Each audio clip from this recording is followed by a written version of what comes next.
Welcome back in your favourite channel Nirala English वाला। और मैं उमेश कुमार निराला आज आपके बीच में लेकर आए हैं ग्रामर का एक अद्भुत सा टॉपिक, सब्जेक्ट वर्ब एग्रीमेंट। ये बिहार बोर्ड के ही नहीं, जितने भी अंग्रेजी सीखने के इच्छुक बच्चे हैं ना, उसके लिए ये पढ़ना बहुत जरूरी है। सब्जेक्ट वर्ब एग्रीमेंट यानी कि सब्जेक्ट और वर्ब के बीच का लोचा क्या है। देखिए, मैंने यहां पर लिखा है कि किसी भी सेंटेंस में सब्जेक्ट के नंबर, नंबर का मतलब हो गया सिंगुलर नंबर अथवा प्लूरल नंबर, कि अगर हमारा सब्जेक्ट सिंगुलर है तो हमारा वर्ब क्या होगा, और अगर हमारा सब्जेक्ट प्लूरल है तो वर्ब क्या होगा। तो ये बात याद रखें कि किसी भी सेंटेंस में, किसी भी वाक्य में, ये थोड़ा सा गौर कीजिएगा बच्चों, कि किसी भी वाक्य में सब्जेक्ट जो होते हैं उस सब्जेक्ट के अनुसार जो हम उस सब्जेक्ट के नंबर अथवा पर्सन, पर्सन का मतलब हो गया first person, second person, third person, उसके अनुसार हमारा वर्ब सिंगुलर होगा अथवा प्लूरल होगा। इसका जो अध्ययन हम करते हैं ग्रामर में जिस चैप्टर में, उसे हम सब्जेक्ट वर्ब एग्रीमेंट कहते हैं। देखिए, हमारे परीक्षा हॉल में बच्चों को यह माथापच्ची शुरू हो जाता है, क्योंकि सब्जेक्ट कभी कभी दिखता सिंगुलर है, बट सच्चाई यह है कि वो होता प्लूरल है, और कई बार वो दिखता प्लूरल है लेकिन प्लूरल होता नहीं है, वो सिंगुलर होता है। तो इस विशेष एपिसोड में हम लेकर आए हैं आप लोगों के बीच में कि सब्जेक्ट को हम कैसे मतलब चूज करेंगे और उसके हिसाब से किस तरह का वर्ब हम इंप्लाइड करेंगे, लगाएंगे। तो पहला, यानी कि इसमें रूल्स को पढ़ने होंगे, इसमें तरह तरह के नियम है, उन नियमों को बस दिमाग में रखें और परीक्षा हॉल में आप बैठ जाइए। मैं आपको पूरा विश्वास दिलाता हूं कि एक भी प्रश्न आपके परीक्षा में इधर उधर नहीं होगा। तो एक बात जान लीजिए कि सिंगुलर सब्जेक्ट, पहला रूल, यानी कि हम रूल को फर्स्ट ही मान लेते हैं कि हमारा फर्स्ट रूल क्या कहता है, कि रूल संख्या हमारा पहला क्या है। तो हमारा रूल संख्या पहला कहता है कि अगर हमारा सब्जेक्ट सिंगुलर हो, ये दिमाग में रखना, कहते हैं birds are the same feather flocks together, जो जिस डाल का पक्षी होता है उसी के साथ चहचहाते हुए नजर आता है। यानी कि अगर हमारा सब्जेक्ट सिंगुलर सब्जेक्ट होगा तो इसके साथ, ये दिमाग में रखिएगा, ये कॉमन रूल है कि इसके साथ हमारा वर्ब भी सिंगुलर ही होगा। सिंगुलर सब्जेक्ट के साथ सिंगुलर वर्ब लगता है, लेकिन लोचा है। लोचा क्या है कि सिंगुलर सब्जेक्ट होता कौन सा है, तो जिससे एक व्यक्ति, वस्तु या अनकाउंटेबल नाउन का बोध होता हो या किसी एक रिश्ते का बोध होता हो, वैसे सेंटेंस में जो सब्जेक्ट होते हैं वो सिंगुलर होते हैं। आमतौर पर लोग कहते हैं ही, सी, इट, ये सब सिंगुलर है। या किसी एक व्यक्ति का नाम, एक नाम जो हम बात करते हैं ये सिंगुलर है। या फिर एक रिलेशन, मायने जैसे अगर हम कहते हैं मेरे पिताजी, तो माय फादर, तुम्हारे पिताजी भी, तो यानी कि माय, योर, आवर, इस सब के बाद आने वाला जो नाउन है वो अगर सिंगुलर है तो हमारा वो सब्जेक्ट सिंगुलर ही माना जाएगा। जैसे अगर मैंने ये कह दिया माय ब्रदर, तो ब्रदर मेरा भाई, तो इसका यह मतलब है कि माय आई से बना, चलो ये क्लियर है। लेकिन योर ब्रदर भी रहेगा तो भी एक ही भाई का बोध होगा, क्योंकि नाउन के अंत में जब एस लगता है तब प्लूरल बनता है। ये एक बार सोचिएगा बच्चों, एक बार सोचिएगा कि नाउन के अंत में एस लगेगा तो प्लूरल बनेगा, लेकिन वर्ब के अंत में जब भी अगर एस लगाते हैं, ईएस लगाते हैं, तो इतिहास गवाह है इस बात का। ग्रामर के तथ्य और बारीकी को समझिए। ओ अगर वर्ब में एस या ईएस लगावे तो सिंगुलर बनता है, लेकिन नाउन में एस या ईएस लगाते हैं तो प्लूरल बनता है। अगर मैंने कहा बुआ, बुआ नाउन है, एस लगाया, एक से ज्यादा लड़के। पेन, पेन माने कलम, ये नाउन है, एस लगाया, एक से ज्यादा कलमे। लेकिन गो माने होता है खेलना, अगर ईएस लगाया तो ये सिंगुलर हो गया। प्ले में एस लगाया तो ये सिंगुलर हो गया। और ऐसे भी आप देखो कि इज, जिसके अंत में एस लगा हो, तो इज के अंत में आप गौर से देखिए, इज के अंत में क्या लगा है, आई एस, इज। इज के अंत में देखिए एस लगा है, इसीलिए ये सिंगुलर है। वाज, WAS, वाज, वाज के अंत में भी एस लगा, इसलिए सिंगुलर है। अब देखो हैज, हैज के अंत में भी एस लगा है, इसलिए सिंगुलर है। अब देखो डू, तो प्लूरल है लेकिन इसमें ईएस लगा दिए तो सिंगुलर हो गया। अब ये singular verb is, was, has, does या प्ले में एस लगा देते हैं प्लेज, गो में ईएस लगा देते हैं गोज, या इट में एस लगा देते हैं इट्स। कभी सोचे हैं अगर हमारा ट्रांसलेशन रहता है राम आम खाता है तो हम राम इट्स अ मैंगो क्यों लिखते हैं? क्योंकि राम सिंगुलर सब्जेक्ट है, एक व्यक्ति का बोध हो रहा है।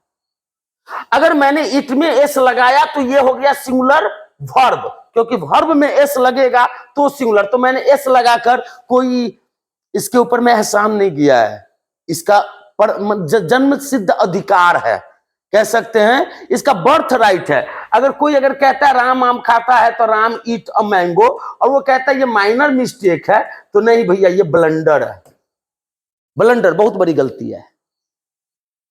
और कुछ बच्चे तो ब्लंडर मिस्टेक बोलते हैं, ऐसा गलती नहीं कीजिएगा, ब्लंडर के साथ मिस्टेक नहीं बोलना है, ब्लंडर बोल दीजिएगा, इसका मतलब है बहुत बड़ी गलती। चलिए हम इस सब को थोड़ा सा डिलीट कर लेते हैं, समझने के लिए जरूरी है। तो सिंगुलर सब्जेक्ट ही होता है, सी होता है, इट होता है, एक नाम होता है, या फिर मैं थोड़ा सा कलर चेंज कर दूं, एक नाम होता है, या फिर एक रिश्ता।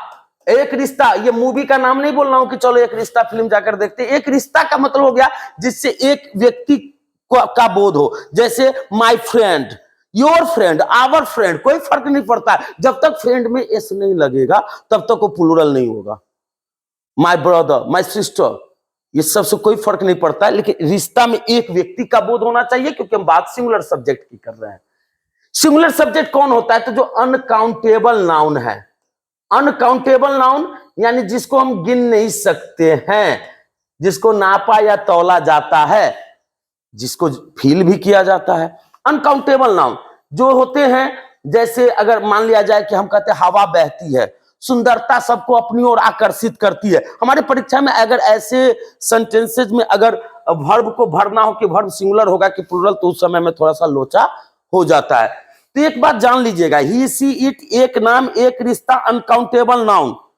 अनकाउंटेबल नाउन जिसको हम गिन नहीं सकते हैं, जैसे वाटर हो गया, मिल्क हो गया, राइस हो गया, सुअर हो गया, ये सारे के सारे क्या कहलाते हैं? अनकाउंटेबल नाउन कहलाते, ईटीसी। हाँ, और ये भी अब्स्ट्रैक्ट नाउन यानी कि भाववाचक संज्ञा, जिससे भाव विचार, जैसे प्यार, नफरत, गुस्सा, ये सबको हम गिन नहीं सकते हैं, तो सिंगुलर के अंतर्गत ही आते हैं।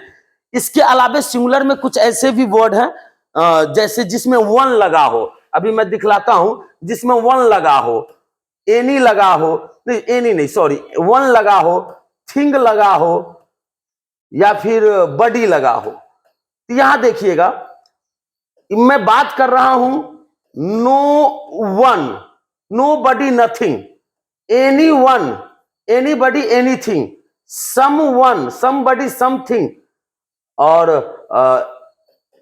Everyone, everybody anything, everything. तो ये सब जो देख रहे हैं ये सब सिंगुलर कहलाता है, ये जिसके अंत में ये लगा हो। हम उस पर बातें कर लेंगे आगे, इसके बारे में जानना भी है। तो एक बात तो समझ गए कि सिंगुलर सब्जेक्ट रहेगा तो उसके साथ सिंगुलर वर्ब लगेगा। सिंगुलर वर्ब कौन होता है? जिसके अंत में एस लगा हो, तो इज हो गया, वाज हो गया, हैज हो गया, डज हो गया। एगो बात और दिमाग में रखिएगा कि 24 को जो हेल्पिंग वर्ब है ना बउआ जी, उसमें 4 गो सिंगुलर है, इज, वाज, हैज और डज। कैन, में, माइट, ये सबको सिंगुलर प्लूरल से कोई लेना देना है नहीं। सेल, विल को सिंगुलर प्लूरल से कोई लेना देना है नहीं। तो बच्चों अब दूसरा बात समझिए कि अगर हमारा सब्जेक्ट सिंगुलर होगा तो उसके साथ सिंगुलर वर्ब लगेगा। अब जैसे अगर मैं और यदि हमारा सब्जेक्ट प्लूरल हो तो उसके साथ क्या लगाते हैं? उसके साथ प्लूरल वर्ब का प्रयोग किया जाता है। सिंगुलर सब्जेक्ट रहेगा तो सिंगुलर वर्ब लगाएंगे, और प्लूरल सब्जेक्ट रहेगा तो प्लूरल वर्ब लगाएंगे। तो अब जैसे देखिए, अगर यू रहे, वी रहे, दे रहे, 2 व्यक्ति कम से कम, जैसे राम एंड श्याम, इससे 2 व्यक्ति का बोध हुआ। समझ में आ रही होगी आप लोगों को बच्चों? उधर से भी, उधर कोने वाले थोड़ा फोकस कीजिए, एकदम क्लियर है कॉन्सेप्ट। अब देखिए राम एंड श्याम हुआ। अब जैसे देखिए यहां पर अगर हम बात करते हैं my brothers, look look look guys, look देखिए माय ब्रदर नहीं है, माय ब्रदर्स, एक से ज्यादा भाई हुआ, ध्यान दीजिएगा, एक से ज्यादा भाई हुआ। और देखो ये एक से ज्यादा का बोध करा रहा है, बॉयज हुआ, एक से ज्यादा गर्ल्स हुआ, यानी कि कुल मिलाकर जिससे एक से ज्यादा, more than one is called plural. Is it clear? तो प्लूरल सब्जेक्ट के साथ हम क्या लगाएंगे, ये दिमाग में रखना भैया, प्लूरल सब्जेक्ट के साथ ऑलवेज क्या लगता है, तो अगर हमारा सब्जेक्ट प्लूरल हो तो हमारा वर्ब भी प्लूरल होता है। वर्ब क्रिया, क्रिया भी प्लूरल होता है। इस माथा पच्ची को अभी ये जो है ना बेसिक स्ट्रक्चर है, ये अगर दिमाग में चल गया तो आगे मैं आपको 15-20 ऐसे रूल्स पढ़ा दूंगा कि आप किसी भी कॉम्पिटिटिव एग्जाम्स में बैठ जाओ ना, क्लियरली मैं आपको वचन देता हूं कि आप डेफिनेटली उस सबको सॉल्व करके चले आओगे। बहुत ही स्टैंडर्ड क्वेश्चन पूछे जाते हैं इस दुनिया से, काफी स्टैंडर्ड क्वेश्चंस पूछे जाते हैं। तो आइए प्लूरल वर्ब कौन होते हैं, तो देखिए अगर हमारा सब्जेक्ट प्लूरल हो, प्लूरल सब्जेक्ट, तो उसके साथ प्लूरल वर्ब लगेगा। और हमने पढ़ा था इज, तो इज का प्लूरल आर होता है। वाज, तो वाज का प्लूरल वर होता है। हैज, तो हैज का प्लूरल हैव होता है। और डज, तो डज का प्लूरल डू होता है। अगर मैंने प्ले में एस लगाकर इसको सिंगुलर बनाया है तो एस हटा देंगे तो ये प्लूरल हो जाएगा। अगर मैंने गो में ईएस लगाकर इसको प्लूरल बनाया है तो ईएस हटा देंगे तो ये, सॉरी सिंगुलर बनाया है तो ईएस हटा देंगे तो ये प्लूरल हो जाएगा। यानी जिस वर्ब के अंत में एस या ईएस नहीं लगे, मूल अवस्था जो होता है प्लूरल होता है।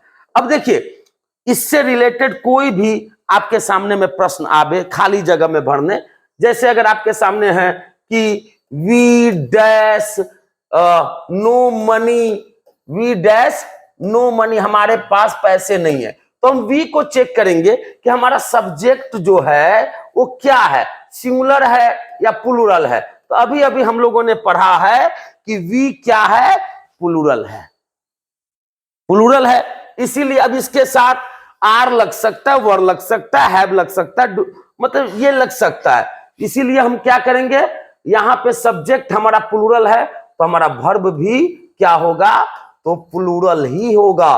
बुआ जी अगर यहाँ पे रखने का सेंस है और हैव और हैज में से अगर आपको किसी एक को चुनना है तो आप ब्लाइंडली हैव को लॉक कीजिएगा, ठीक है। अब बहुत ही सिंपल है, सी डैश माई बिलव्ड।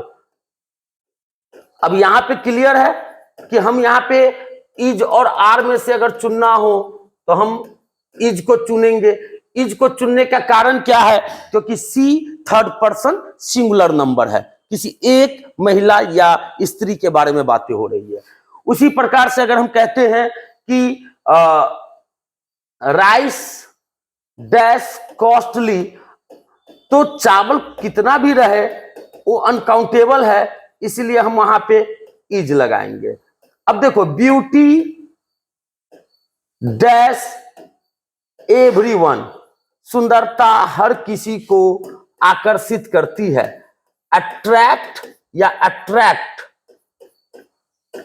इसमें से चुनना है तो हम इसको टेस्टर लगा के चेक करेंगे ना कि सुंदरता को गिन सकते हैं, नहीं गिन सकते। ये नहीं कि फलना जो हीरोइन है वो 4 गो सुंदर है, और हाँ रेटिंग कर सकते लेकिन गिन नहीं सकते। इसलिए ब्यूटी अट्रैक्ट्स, यहां पे क्या होगा, वर्ब में एस लग जाएगा।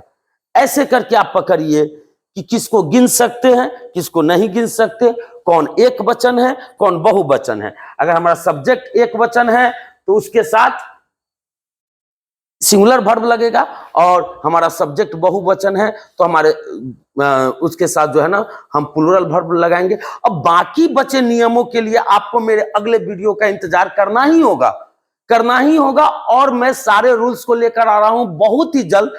तो मुझे उम्मीद है कि अगर आपको मेरा क्लास अच्छा लगा होगा तो आप मेरे चैनल को सब्सक्राइब जरूर कीजिएगा। तब तक के लिए धन्यवाद।